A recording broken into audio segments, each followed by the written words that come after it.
My next guest is somebody you're really going to enjoy. His name is Honour.R Sithole.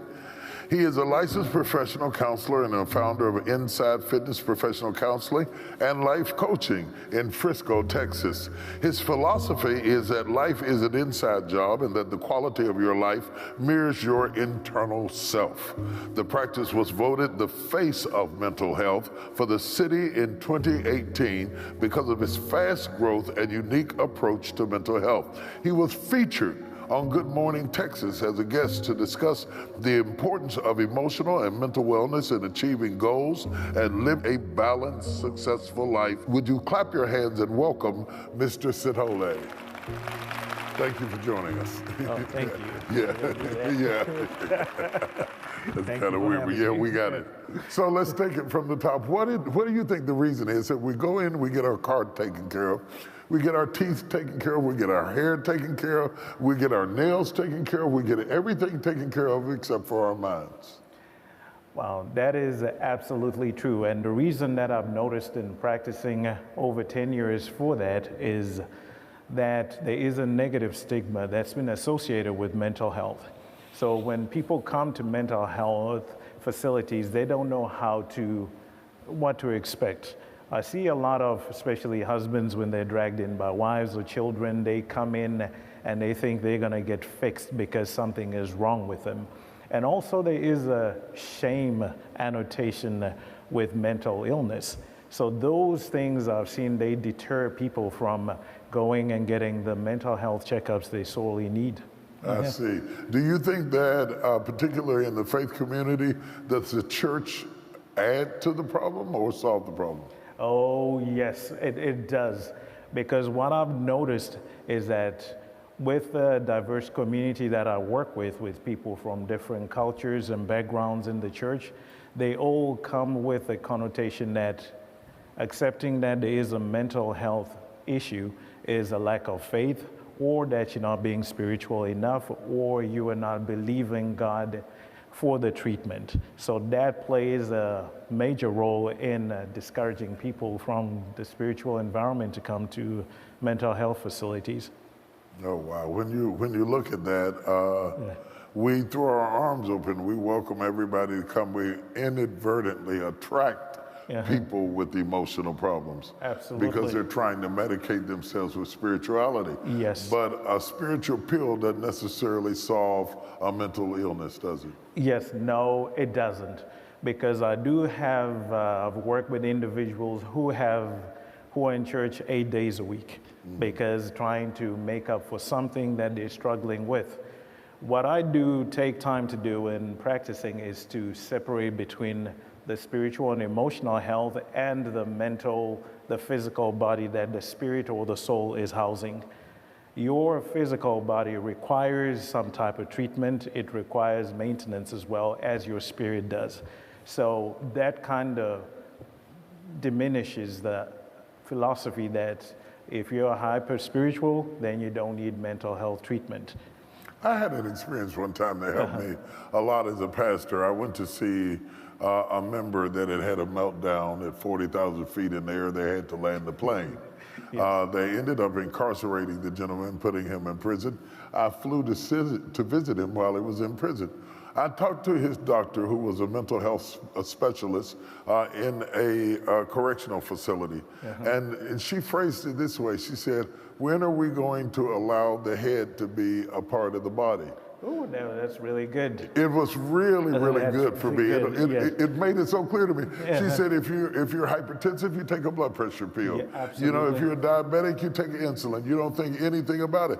But if something in your brain is not secreting the proper hormones that it ought to secrete, you act like it's a separate part of the body. And she said, you're denying, you're really decapitating your head from your body. And it made it so clear to me. That's so good. It's good. It erased the shame, and it helped me to be a better pastor in understanding how to diagnose cases. I would get alarmed when I see average pastors counseling people today, because the people are so complex in terms of the problems that they have. Yes. And a lot of times, if you're not careful, you'll do more damage than good. Absolutely. Yes.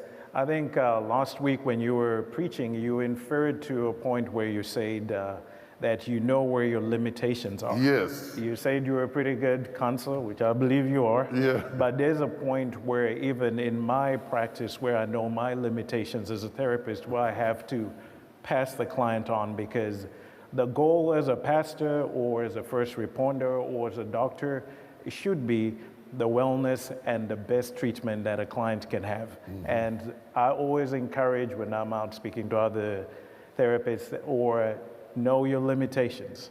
Mm-hmm. And you may do more damage. Your intention sometimes might not be fully representations by your capability, so you got to know where you stop and where your limitations are.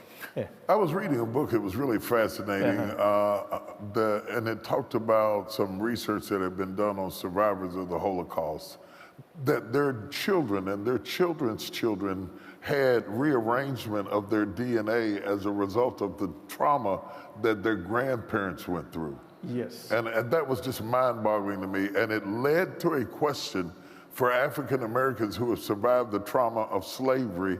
How much do you think that's affected our overall mental health, and has it perhaps rearranged our DNA?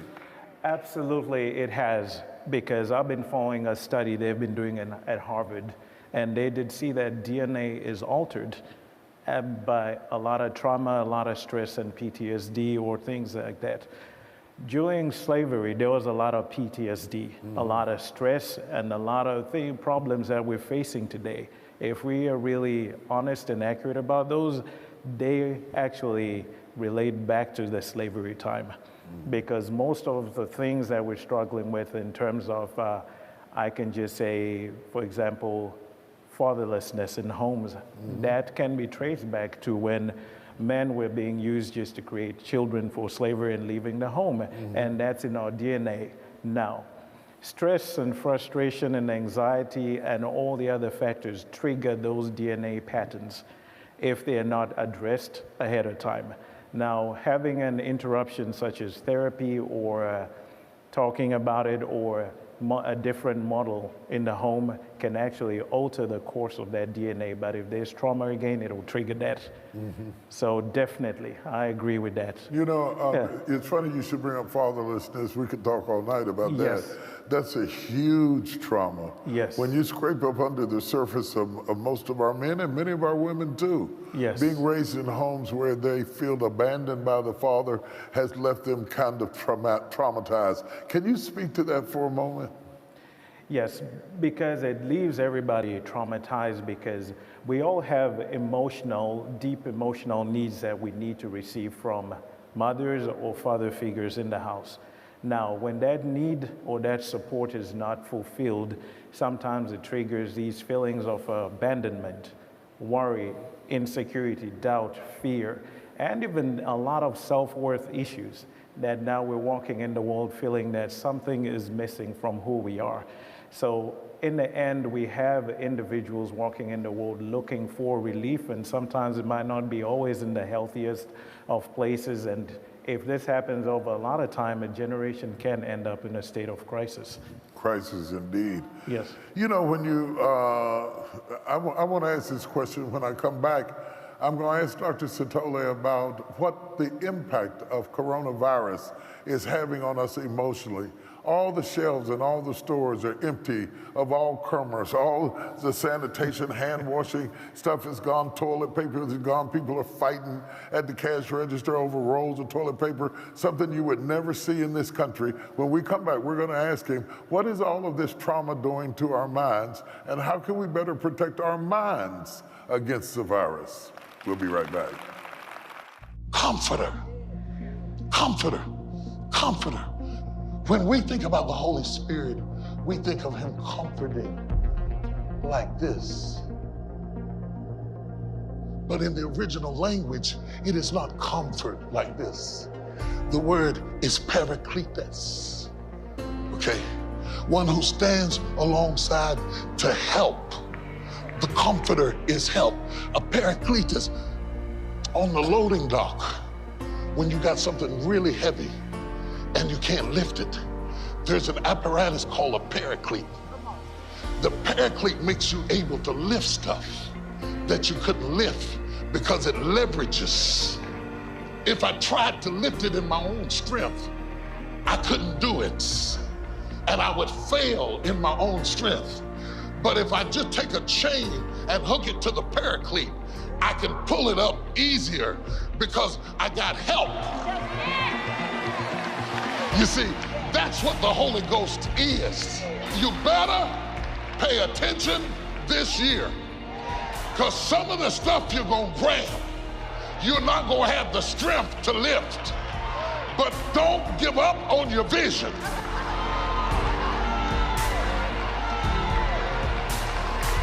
You gotta call on the paraclete. Say, I couldn't lift this in my own strength, but I have a comforter that is a paraclete that gives me strength that's not my own. And he says, when you go in, I'm going in with you. When you go after it, I'm going after it with you. When you get in the fight, I'm in the fight with you.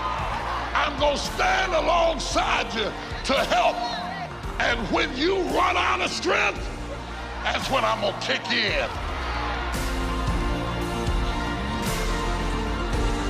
I will not leave you comfortless.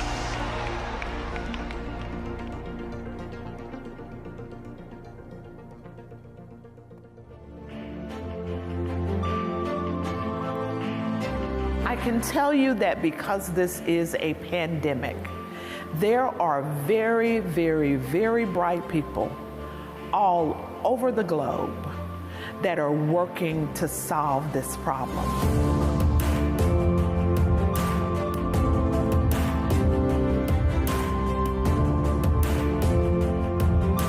I ran into people when we started posting about it who said, oh, that's just fake news. On the other hand, you got people who have cleared out the whole grocery store. Right, but I think we're going to get it under control if we follow instructions. There's just common sense things you have to do.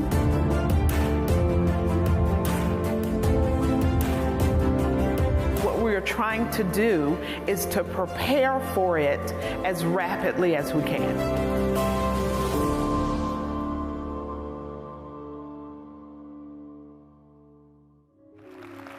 And we're back up with Dr. Sithole. Before we took a break, I told you I was going to ask him about the impact of all of this negativity that we see through coronavirus. We're hearing the entire country of Italy is going through massive trauma, terrible deaths, killings, very scary sorts of things. Streets are empty. The Vatican has changed all of its policy. NBA has changed their policy. The football players, NFL have changed their policy. Everybody's changed. Even the White House changed their policy. You go in the grocery store, rolls and rolls of toilet paper are missing. All the hand sanitizer gone. People fighting over a piece of toilet paper. You watch that 24 hours a day on top of all of the other stresses that you have. What is that doing to our mind? Yes, that is a very great question, because as we've looked at what's been happening as the news has been unfolding and the crisis has been spreading throughout the whole world, like for example in Italy, they quarantined about 16 million people roughly there, and schools have been canceled. We're seeing this shape up even in the United States and unfold as we're going. The first thing that it does, because there's two primary emotions, fear and love. Now, fear is the one that's really been triggered, and fear is associated with a lot of the emotions we're seeing, which is anxiety, depression, anger, and high levels of stress. So mentally, it's creating prolonged periods of high anxiety and chronic stress, and uncertainty being thrown in there too, because nobody knows where this is going to end. We're all still speculating, and the information is still coming in. Now, this has created an environment where there's a vacuum of information, and when there's a vacuum of information, anxiety and assumptions take over. Hence, we're running into the grocery stores and taking everything. And I do understand that for survival purposes, we're trying to do that so that we can protect our family. But it's creating unusual levels of stress. And as you mentioned, we already just regular life has a lot of stress, and that impacts us. So that's putting us into the chronic level which I'm afraid is going to lead us to depression if it doesn't stop in the recent year, about a month or to 3 months. It's going to be chronic and have major impacts on our bodies, which might end up manifesting itself in our physical health as well. When you start talking about chronic stress, how do we diagnose that in our children, in our spouses, in ourselves? What are the telltale signs that you have reached your limit as it relates to stress? Okay. And for men, it's different from women and children. I'll start with children. Irritability. Just crying, continuous crying, they will not be soothed, reverting backwards in behavior or sometimes negative behavior. And children do this because they don't yet have the mental and emotional ability to fully articulate how they're feeling or even to process it. Now with men, we're gonna see a lot of us, by history, we keep a lot of stuff inside. Mm-hmm. We don't express, we don't talk about ourselves. So no. Oh, well, but yeah, all right. True confession is good here, for the soul. Right. There you go. Yeah, I understand.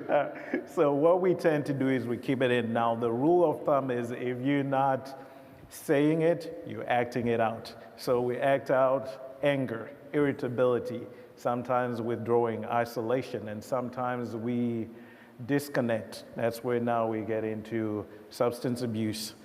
Maybe people get into unhealthy behaviors, or sometimes even being a workaholic. That's actually something that people can do. For women, usually they have outlets. They do talk to their friends and everything, but when that security bell is not settled, it might get a little bit of them trying to reach out to us, so that we can help them to feel comfortable. Mm-hmm. So that's how we may deal with this stress differently among different genders and age groups as well. Is there something that we can do for ourselves that will lower stress? Absolutely. We need times to disconnect from the media, be it from the news cycle, from social media. Sometimes we need to turn it off, because anxiety and stress are all proponents of worry about the future, what's going to happen. So information is the biggest bust to that. So when we disconnect, let's read the information. I read my news off the internet. I don't want an opinion from a pundit because it triggers my anxiety. So information. Let's sit down and talk to our children and make them feel comfortable. Explain if they have any questions, let them ask the questions. And by God, there's a term in psychology called reframing, where we would have to look at the situation differently if we cannot change what we're seeing. So what we'll do is tell a different story. Now that we're all at home and nobody is going to work and kids are not going to school, it's an opportunity for us to engage in activities together, reconnect. Maybe sometimes it's time for me to take a walk, slow down life, and do the things that I've always wanted to do. So it's just shifting the perspective. When you get to a certain point, sometimes even when you have the time, you don't have the mindset to do the things that are healthiest for you to do. Or if you do them, you feel guilty about doing them. Where does that come from? Ooh, I'm one of those people. That's why, because that's a personal question there. I get it. Where do you think I got it from? Because a lot of that guilt comes from the fact that we feel like we have to be doing something all the time, that we have to be going. Now, human beings are not designed to be going all the time. And I know we have a modern adage where we have to say, I'm on the grind, I'm on the hustle, I'm doing this, I'm doing that. But we need to take time to rest. And for me, my issues come from growing up and starting in meager beginnings and not even want to go back to struggling again. And so every moment that I have to work, even if it means working myself. So it's coming from different fears. So how do you communicate that in a marriage to each other, where you always want to appear invincible if you're a man. You know, we always want to be Superman. How do we express kryptonite? Is that the place to vent that kryptonite? Do we need to develop other outlets? Just give us some free therapy. Ooh, that is a hard balance to make, because where men look at it, we think that if I tell the wife that I'm scared because of this and that, am I going to frustrate her and make her scared, and everybody in the house is scared? I'm supposed to be a safety blanket. So I've decided to create outlets with other guys that I can talk to. And when you're at home, you give the high-level breakdown of everything, you know, just, hey, this is where my mind is. I'm thinking about this, and these are kind of my fears, but the details are reserved for the boys. That's how I do it. The thing I think you have to notice too is that we often carry two different kinds of trauma. Yes. So when you come home in the evening, and she comes home in the evening, she's traumatized about things that have nothing to do with you. You're traumatized about things that have nothing to do with her. Absolutely. But inadvertently, you have a tendency to think it's the other person's fault. You know, you're acting funny because of me. You know, you're isolated because of me. You're not talking because of me, and sometimes it has nothing to do with you. How do we begin to break down those barriers and create communication where we attack the issues rather than the individual? What I just learned, you know, because when I'm doing therapy after over 10,000 sessions, I call it my cheat sheet. I just realized that communication is not personal. It's just about sharing my experience. It's not about you and that you're failing to provide something. So if we learn to depersonalize communication and just focus on the issue, to say, this is the issue at hand. I know we're doing our best to handle this, but this is just the issue. And depersonalize it. And when somebody starts to take it personal, we return it, we do what we call making it safe. Hey, this is not about you, this is about the issue, just to refocus it. Yes. What about hobbies and outside things? Does that help? Absolutely. Hobbies help a lot because they take your mind from thinking. Because I'm a chronic thinker. I'm sure you all figured out that I struggle a little with anxiety myself. So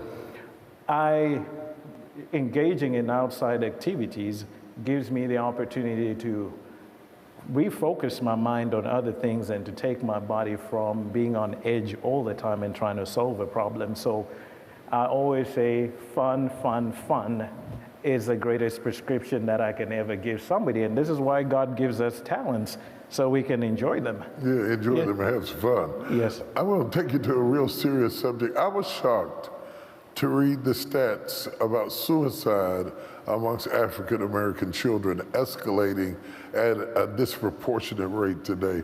Can you talk to us a little bit about that? Yes, that is a really unfortunate statistic, and now they're just looking at it as suicide being the second cause leading of death, just right behind car accidents, for teenagers. And when we look at the rise, because we are seeing kids wanting to commit suicide, and we've had some committed successfully. And the biggest challenge is coming from one, the home, the family structure. Because a lot of us, I remember growing up, there was always people who were there to teach us how to live life, how to respond to life, and how to manage life.